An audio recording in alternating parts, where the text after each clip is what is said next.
mentioned that it's hard to make a living as a historian nowadays. Why is that?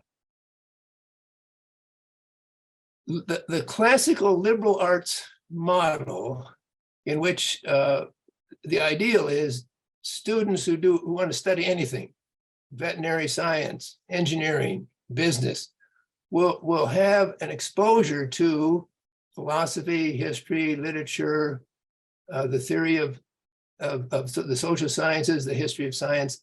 That model is under tremendous pressure because of the economic realities of our time, because of how difficult it is for liberal arts colleges and liberal arts emphases in universities to get the funding they need, as opposed to the fields where people are being trained to get that first job right away.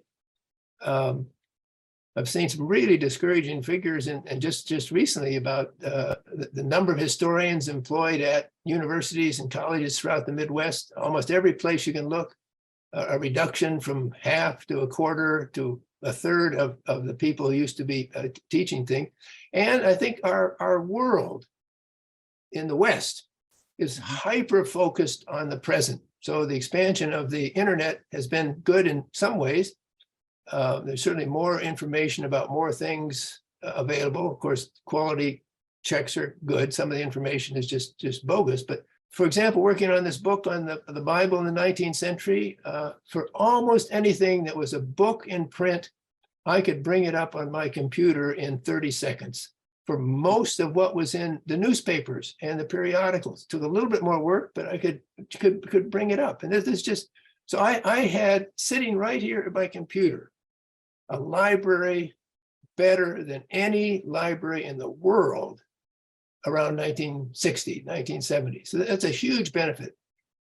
On the other side, however, the internet makes it possible for people to be drawn into what's happening around the world, drawn into what is being contested in their own environment, and the attraction of things that are immediately present and that seem to call for immediate, at least, opinions, if not reaction, is very, very strong. And so I think that hyper focus upon the present has detracted from the understanding that in order to understand the present, we have to have a better grasp of the past.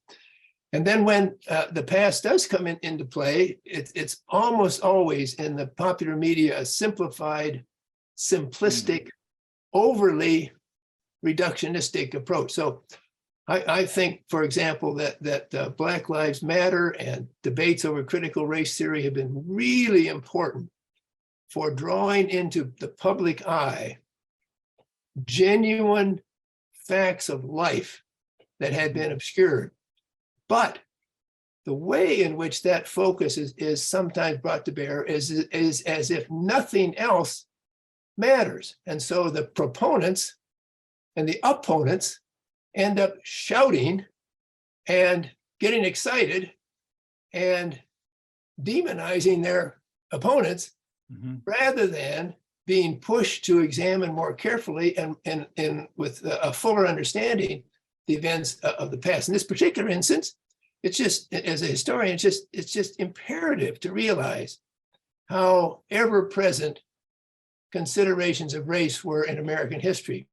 But if I say American history is only the ever-present consideration and difficulties of racial stereotyping, then I've betrayed what actually happened, because the past is broader.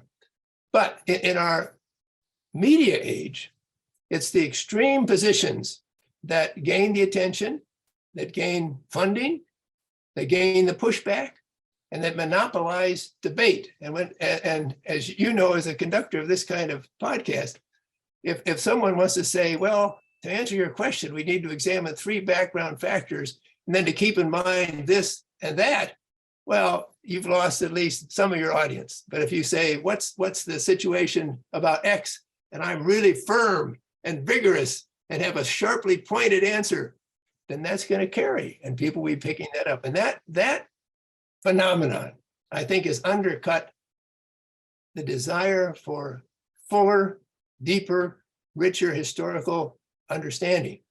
which is available. We're living in a great age of seriously produced history, but we're also living in a great age of dismissing seriously produced history.